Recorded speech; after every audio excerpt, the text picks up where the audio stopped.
Yes, good morning students. अब हमारे जो कुछ टॉपिक्स हैं वो छोटे छोटे टॉपिक्स हैं, वो 1 मार्क्स या 3 मार्क्स के क्वेश्चन में आ जाते हैं।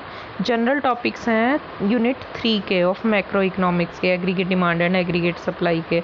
तो इनमें क्या है, सबसे पहले है quantitative instruments of monetary policy. ये पेपर में आ जाता है कि आपको बैंक रेट लिख दिया जाएगा और पूछा जाएगा कि ये कौन सा इंस्ट्रूमेंट है, क्वांटिटेटिव है या क्वालिटेटिव है। तो क्वांटिटेटिव का मतलब जो क्रेडिट की क्वांटिटी को कंट्रोल करते हैं, कितनी मात्रा में क्रेडिट दिया जाएगा। तो इसमें bank rate, repo rate, reverse repo rate, open market operation, cash reserve ratio, statutory liquidity ratio, legal reserve ratio, ये सारे जो इंस्ट्रूमेंट हैं ये क्वांटिटेटिव इंस्ट्रूमेंट्स हैं। ये होते क्या हैं, इसके लिए आप लोग मनी बैंकिंग वाला लेसन पढ़ लेना। और सेकंड होते हैं qualitative instruments of monetary policy. Margin requirement, moral suasion, advice देना, सिलेक्टिव क्रेडिट कंट्रोल, राशनिंग, ये सारे जो हैं qualitative instruments of monetary policy. इनको एज इट इज़ याद कर लेना, डिटेल में पढ़ना है तो मनी बैंकिंग वाला लेसन पढ़ना पड़ेगा। इसके बाद है इनवॉलंटरी अनएम्प्लॉयमेंट। इनवॉलंटरी अनएम्प्लॉयमेंट का मतलब होता है पीपल हु आर एबल, काम करने के योग्य हैं, विलिंग, काम करना चाहते हैं, to work at prevailing wage rate, जितना भी उनको पैसा मिल रहा है। मतलब जैसे एक दिन का काम करने के लिए मिलने तो उन्हें 1000 रुपये चाहिए थे, लेकिन मिल रहे हैं 500 रुपये, वो उस पर भी काम करने को तैयार हैं। लेकिन डू नॉट गेट वर्क, लेकिन उनको काम नहीं मिलता, तो that is called involuntary unemployment. ठीक है।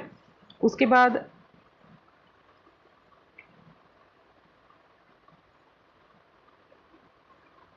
सॉरी, यस, नेक्स्ट है अंडर, सॉरी, नेक्स्ट है if marginal propensity to consume is more than marginal propensity to save, तो मल्टीप्लायर जो होगा वो 2 आएगा। अगर marginal propensity to consume marginal propensity to save से ज़्यादा है तो मल्टीप्लायर आपका 2 से ज़्यादा आएगा, कि खर्चा ज़्यादा कर रहे हैं, सेविंग कम कर रहे हैं, तो मल्टीप्लायर की वैल्यू भी 2 से ज़्यादा आएगी।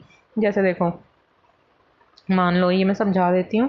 जैसे MPC है 0.8, ठीक है, लेकिन MPS है 0.2, तो मल्टीप्लायर कितना आएगा, देखो 1/1 minus MPC is equal to 1/1 minus 0.8, तो कितना आएगा 1/0.2 is equal to 1/2 into 10 is equal to 5, तो मल्टीप्लायर आएगा 5। ठीक है।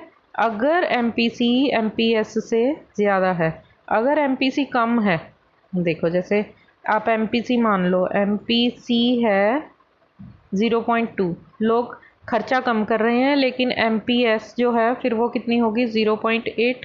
अब MPS 0.8 हो गई है तो MPC 0.2 है, तो मल्टीप्लायर कैसे निकलेगा 1/1 minus MPC is equal to 1/1 minus 0.2, तो कितना आएगा 1/0.8 इज इक्वल टू 1/8 इंटू 10, तो कितना आएगा ये 2 4 ज़ा 8, 2 5 ज़ा 10, इसको डिवाइड करेंगे 5 को 4 से, कितना आएगा 4 1 ज़ा 4, 5 में से 4 1 0, 4 2 ज़ा 8, 2 0, ये 2 से कम आया ना, ये मल्टीप्लायर 2 से कम आएगा। अगर MPC MPS से ज़्यादा है तो मल्टीप्लायर मोर देन 2 आएगा, हमेशा याद रखना इसको। और दूसरी चीज़, if aggregate demand is greater than aggregate supply, inventories will fall, stock कम होएगा, इन्वेंट्रीज विल फॉल। अगर एग्रीगेट डिमांड एग्रीगेट सप्लाई से कम है तो प्रोड्यूसर्स के पास ऑलरेडी जो स्टॉक है वो कम होगा, तो प्रोड्यूसर क्या करेंगे फिर, और स्टॉक प्रोड्यूस करेंगे, प्रोडक्शन इंक्रीज होगी, प्रोडक्शन विल इंक्रीज। समझ में आ गई। इसी का उल्टा है, अगर एग्रीगेट डिमांड कम है, एग्रीगेट सप्लाई ज़्यादा है, तो इससे क्या होगा, इन्वेंट्री विल राइज। प्रोड्यूसर के पास इन्वेंट्री का मतलब क्या होता है, अनसोल्ड स्टॉक, अनसोल्ड स्टॉक बढ़ेगा। ये एक ही कॉन्सेप्ट लिखा है, दूसरा खुद बना लेना। एग्रीगेट डिमांड अगर कम हो रही है एग्रीगेट सप्लाई से तो इन्वेंट्री विल राइज। इन्वेंट्री का मतलब अनसोल्ड स्टॉक जो है प्रोड्यूसर्स के पास वो बढ़ेगा।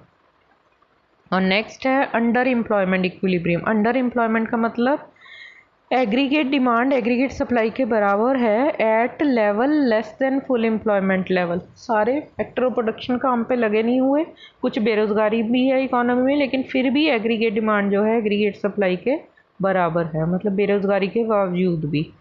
That is called under employment equilibrium. Next है role of taxes in reducing excess demand.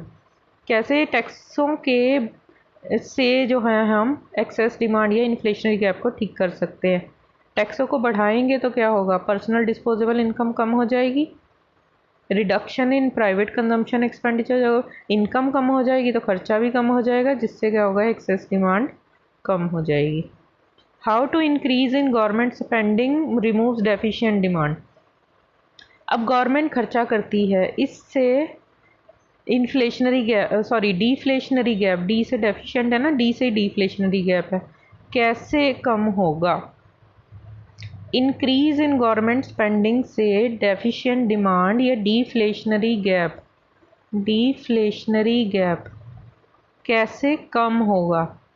तो इंक्रीज इन गवर्नमेंट स्पेंडिंग, सरकार डिमांड क्रिएट कर रही है, डिमांड सरकार काय की कर रही है, चीज़ों की, और उन चीज़ों को बनाने के लिए क्या होगा, प्रोड्यूसर्स चाहिए होंगे, प्रोड्यूसर्स क्या करेंगे, लेबर को हायर करेंगे, लेबर हायर करेंगे तो क्या होगा, एम्प्लॉयमेंट क्रिएट होगी, एम्प्लॉयमेंट क्रिएट होगी तो लोग पैसा कमाएंगे, इंक्रीज इन इनकम होगा, पैसा कमाएंगे तो इंक्रीज इन डिमांड होगा, उस पैसे को खर्चा करने के लिए फिर वो चीज़ों को खरीदेंगे, तो इससे क्या होगा, डेफिशिएंट डिमांड, जो मांग में कमी आई थी एग्रीगेट डिमांड में, वो पूरी हो जाएगी। उसके बाद ये छोटा सा क्वेश्चन है, if MPC is 1 multiplier will be infinity. ये देखो ये कैसे होगा, आपको MPC का मल्टीप्लायर का फॉर्मूला याद है, 1 माइनस MPC। तो अगर मल्टीप्लायर 1 है, सॉरी MPC 1 है, मतलब लोग जितना पैसा कमा रहे हैं सारा का सारा खर्चा कर रहे हैं, तो उससे क्या होगा, 1/1 minus 1 is equal to 1/0 is equal to infinity. Infinity तक इनकम जनरेट होती जाएगी, मतलब लोग एक कमाएगा तो सारा खर्चा कर देगा, वो 1 रुपया तीसरे के पास से लगाए, उसने खर्चा किया चौथे के पास से लगाए, उसने खर्चा किया पाँचवें के पास, पूरी इकोनॉमी में MPC जो है वो 1 है, कि 1 रुपया कमा रहे हैं वो उसी 1 रुपये को खर्चा करे जा रहे हैं, उसने किया आगे तीसरे ने किया, इसने किया आगे इसने किया, ये चलता जा रहा है, अनलिमिटेड चलता जा रहा है, आगे आगे आगे आगे चलता जा रहा है। सो दैट इज़ इन्फिनिटी मल्टीप्लाई होती जाएगी इनकम इकोनॉमी में। और अगर MPC 0 है तो मल्टीप्लायर विल बी 1, मतलब एक बार इनकम जनरेट होगी। ये देखो MPC क्या है, 0, तो यहाँ पे 0 लिखेंगे, 1/1 माइनस 0, तो 1/1 इज इक्वल टू 1, मतलब एक ही बार इनकम जनरेट हुई है। अगर मार्जिनल प्रोपेंसिटी टू कंज्यूम 0 है, लोगों ने पैसा कमा लिया, कहीं काम करके लाए, आगे खर्चा ही नहीं किया, तो इकोनॉमी में इनकम जनरेट ही नहीं होगी। सो that is multiplier will be 1, मतलब एक ही बार पैसा कमाया लोगों ने, आगे उनकी इनकम से और लोगों की इनकम नहीं बनी। इसके बाद है full employment. Full employment simple है, पीपल हु आर एबल, काम करने योग्य हैं, विलिंग टू वर्क, काम करना चाहते हैं, at prevailing wage rate get work, जो भी उनको सैलरी मिल रही है उस पर वो काम करने को तैयार हैं और उन्हें काम मिल जाता है, that is called full employment. उसके बाद है वॉलंटरी अनएम्प्लॉयमेंट। वॉलंटरी अनएम्प्लॉयमेंट मतलब अपनी मर्जी से बेरोजगार बैठे हैं। Population prefers don't want to work even work is available, लोग काम करना ही नहीं चाहते, so that is called voluntary unemployment. इसके बाद ये लास्ट है बस, how full employment equilibrium is reached from under employment equilibrium. बेरोज़गारी है फिर भी इकोनॉमी में जितनी चीज़ें बन रही हैं लोग उतनी ही ख़रीदना चाहते हैं, एग्रीगेट डिमांड बढ़ नहीं रही है, तो इस एग्रीगेट डिमांड को बढ़ाने के लिए क्या करेगी सरकार, इंक्रीज़ इन गवर्नमेंट स्पेंडिंग, खर्चा बढ़ाएगी अपना, सरकार डिमांड क्रिएट करेगी या सरकार इन्वेस्टमेंट करेगी, लोगों को नौकरियां देगी तो लोगों की इनकम आएगी तो लोग चीज़ों को खरीदेंगे, जो बेरोज़गार लोग हैं उनको काम दिया जाएगा तो वो काम करेंगे, पैसा कमाएंगे, तभी तो खर्चा करेंगे, तो उनको काम कौन देगी, सरकार देगी। सरकार कैसे देगी, जब वो कुछ खर्चा करेगी।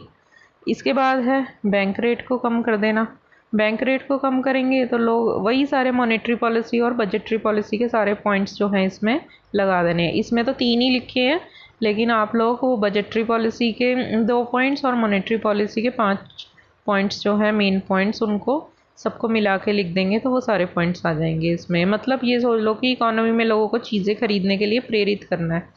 तो जो लोग बेरोज़गार हैं, अंडर एम्प्लॉयड हैं, उनको काम देंगे, तब वो काम करेंगे, पैसा कमाएंगे, तो डिमांड को क्रिएट करेंगे। और अंडर एम्प्लॉयमेंट इक्विलिब्रियम क्या होता है? एग्रीगेट डिमांड इज तो मैंने अभी बताया था कि लोग जितनी चीज़ें बना रहे हैं उतनी ही चीज़ें मार्केट में बिक रही हैं, ज़्यादा चीज़ों की डिमांड नहीं है, ठीक है, और कम भी नहीं है। लेकिन माना ये 100 लोग ये चीज़ें बना रहे हैं, लेकिन 20 लोग जो हैं बेरोज़गार हैं, अगर वो भी चीज़ें बनाने लगेंगे तो क्या होगा? एग्रीगेट सप्लाई बढ़ जाएगी, लेकिन एग्रीगेट डिमांड तो उतनी की उतनी है। तो इनकी चीज़ों को कोई नहीं खरीदेगा, तो इनको फिर बेरोज़गार होना पड़ेगा। तो इसको ठीक करने के लिए सरकार ये सारे पॉइंट्स जो हैं लोगों को अप्लाई करती है। इसके बाद है break even point. Break even point क्या होता है? Where saving is zero, consumption is equal to income. ये भी पेपर में आया था। कंजम्पशन इनकम के बराबर होती है तो वो ब्रेक इवन पॉइंट होता है। Saving is equal to zero. That's all. ये आप लोगों का चैप्टर कंप्लीट हो गया है। इसको पूरा लिख लेना और लर्न कर लेना।